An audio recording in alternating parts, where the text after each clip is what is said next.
Today I'm going to talk to you about one of the most common exercises out there, the lunge or the split squat. I really want to differentiate between the two by saying that a split squat is a very stationary exercise. In other words, your legs stay in the same spot, your feet stay in the same spot. And a lunge is a very dynamic one, so your feet are actually moving from point A to point B. Here I'll demo the split squat.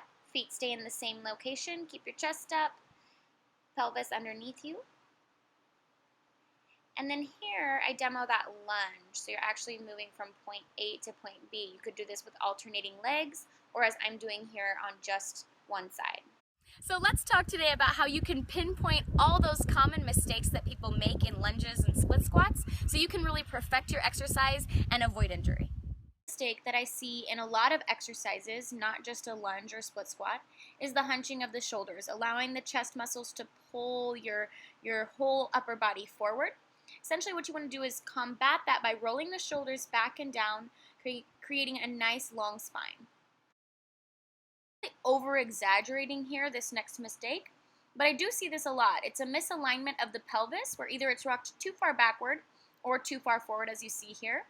And what you really want to do is try and create a nice alignment where your shoulder girdle is right over your pelvic girdle as you squat down, just as you would in a regular squat.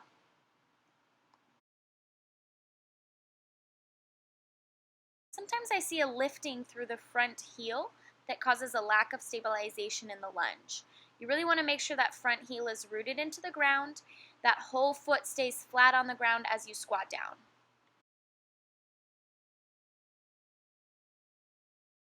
I also see the opposite problem, people trying to keep their back foot rooted into the ground as well, and it really limits your range of motion and takes those hips out of alignment. So pull that hip forward, lift the back heel, or allow that back heel to lift off the ground as you squat down. Let me show this next mistake from the front so you can really see what's going on here with my front knee as it's wobbling in and out. You really want to make sure that front knee stays right over the ankle joint as you squat down here. So squat down and then double check that that knee's aligned with the ankle. Don't lose your balance as I almost just did there, and then stand back up, squeezing the booty to rise.